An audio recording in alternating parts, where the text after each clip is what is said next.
duelists out of the water. I, Hell yeah, am bringing you my updated shark deck profile. And I'm going to be using this build as we move forward to Rage of the Abyss. Seeing some of that lovely shark upgrades, and I'm looking forward to playing with them. Leave your thoughts in the comment section below of what you think of this updated build. Well, but enough about that. Let's count the cards. So as always, we start this off with the triple threat of the Buzzsaw Sharks and a deuce on the Lantern Shark. Alright, let me zoom out a little bit here. So, both of these sharks can be used as Xyz materials for water monsters whose ranks range from 3 to 5. And if you use their effects, you're locked into Xyz monsters for the rest of the turn. You can target a water monster that you control, and Buzzsaw Shark will let you special summon a level 4 water monster with a different name to your field in defense. It can't use its effects this turn either. Lantern Shark on summon will let you special summon a water fishster whose level ranges from 3 to 5 in defense position.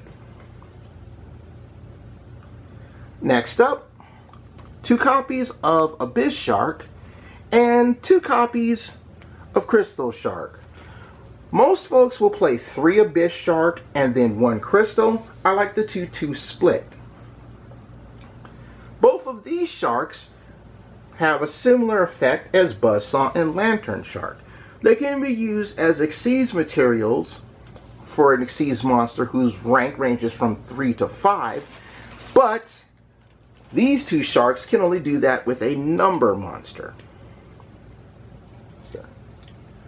Abyss Shark can special summon itself from your hand if you control all water monsters with a minimum of 1. And on summon, it can rota a fish from your deck to your hand once per turn.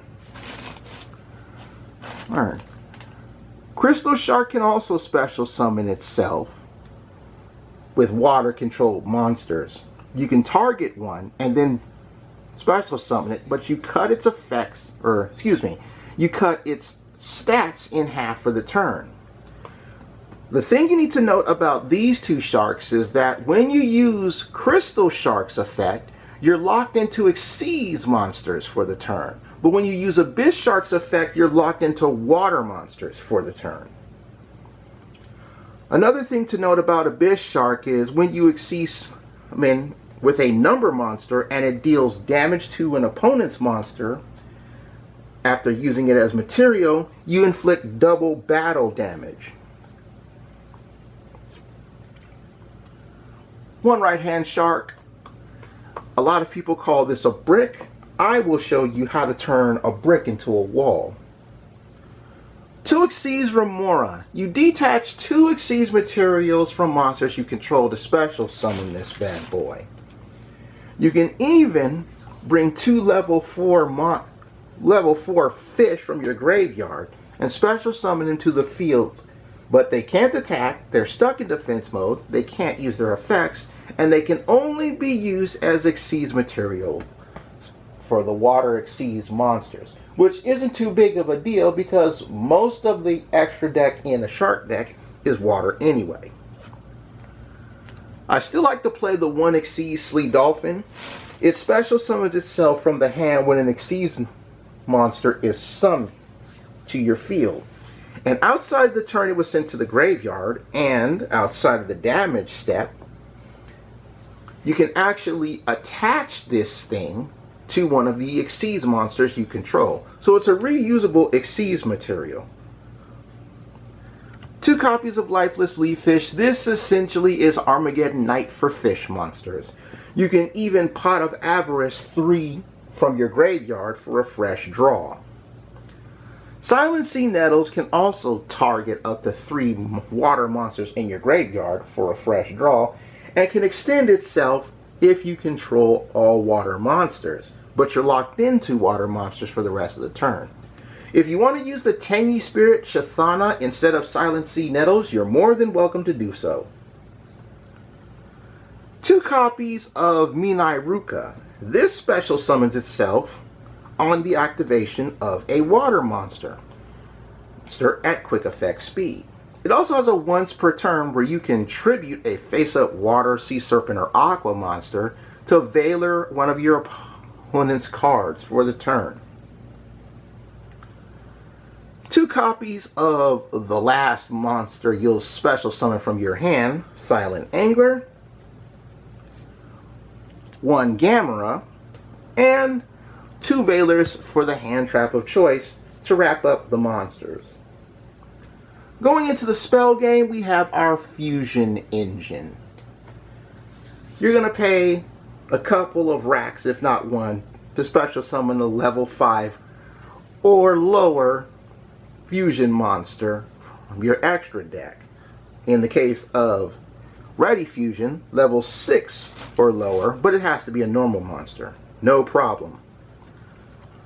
2 Foolish Burial Goods and a Foolish Burial. This is a tech that the top decks in Shark Duelist play on the regional scene. Helps you get Gamera set up. You know how good these 2 cards are. We don't like back row. We don't like hand traps. 3 copies of the Bowl of Water. This can revive one of your wonderful water fish, and then it lets you add a fish of the same name as one that you revived from your deck. Not bad for a 1 activation a turn. Going into the trap lineup, we have the Xyz cards. These work well with some of our extra deck armor action that I'll talk about a little bit later. 2 copies of Ice Barrier. This can actually block an attack, negate an opponent's monster, stripping it of its attack points, and also lets you get one of your level 5 or higher fish or water monsters to your hand and on a banish. It's another way you can get Gamera to your hand. I am personally running 2 copies of Spiritual Water Art Alloy because tributing a water monster to rip a card randomly from your opponent's hand is a wonderful thing. And the Gozen Match because it's half of a floodgate condition here. That's going to wrap up our wonderful, wonderful main deck action. So, let's get into our extra deck.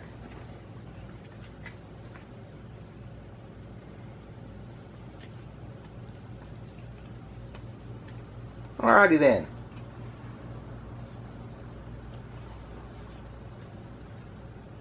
Insta-fusion targets. Rare Fish and the Deep Sea Shark. I still am happy to have not wasted 20 bucks trying to get the man-eating black shark for instant fusion. Deep Sea Shark works just as well. Bomb at Shark and Totally Awesome. You know this combo by now. Kragan Lock. We know how good Stealth Kragan is with Gozen Match. It's so good that Gozen Match got limited because of this effect. Being able to burn your opponent and turn all your opponent's monsters into water is a very powerful way to force your opponent to scoop. And then there's Crooked Cook. Yeah, the nightmares. Our Armor Xyz package is 1 Armor Torpedo, 1 Armor Fortress, which can get you draws and boost up things, which you will usually go into Full Armor Crystal Zero Lancer who can shut off cards, or most importantly, Batman! Batman! Full Armor Dark Ray Lancer is an odd sort because should an Xyz monster be brought to the field while you have this? Well, no, I take that back. If one of your monsters gets equipped with a card, like with the Xyz cards, it can steal one of your opponent's monsters. Flex Spot for Ragna Zero is a quick effect that lets you blast an opponent's card if their monster's attack is different than normal for a fresh draw. Speaking of stealing cards, one Silent Honor Arc. This can detach 2 materials to steal one of your opponent's special summoned attack position monsters. It can also pitch a material if it would die in battle. And then its upgraded form, Nash Knight. This thing can steal monsters, as well as special summon a monster whose level, or number monster, whose range between 101 and 107. And you can also suck up a monster off the field. Very useful card to play if you don't have Batman.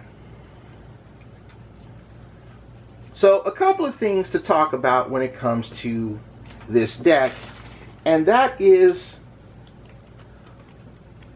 the foolish stuff. One of the main ideas and principles that you can go off of using Foolish Burial Goods is you can set up Ice Barrier. Then you can banish Ice Barrier to get yourself a copy of Gamera.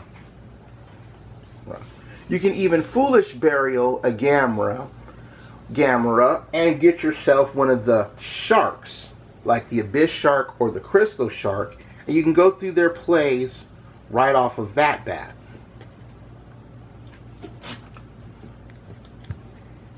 Now, I want to talk about one of my test hand scenarios. And this is actually one of the funniest test hand scenarios ever. And it involves our good friend, Right Hand Shark. So, this is how we turn a brick into a wall. And one of the reasons why I like to play the ratios that I do. Nobody likes to have the Right Hand Shark for whatever reason, except for me. But what I did was, I would normal summon Right Hand Shark. And because we have a water monster, we can target it and special summon Crystal Shark. Right Hand Shark's attack is going to be cut in half, but here's the thing. We can then overlay Right Hand Shark and Crystal Shark, and then special summon our Crooked Cook in defense position. Because Right Hand Shark makes it so that Crooked Cook can't be destroyed in battle, and as long as you control Crooked Cook and no other cards, your opponent can't out it. It gives you a solid wall, and its fire attribute, but it gives you a solid wall that a lot of decks in the meta have problems outing, especially since it's unaffected by Imperm and Veiler and Ghost Ogre and all the other cards that would try to get it off of your board. And because Crystal Shark locks you into Xyz monsters and not water monsters like Abyss Shark does, you can actually set this up and create the wall. I still am having a good time playing with the sharks, folks, and I hope you do as well. Thanks for watching. Remember to like, sub, and bell because, man, this deck is still a fun ride. But for now, I take my cards to the box because I'm done. Bye-bye, everybody.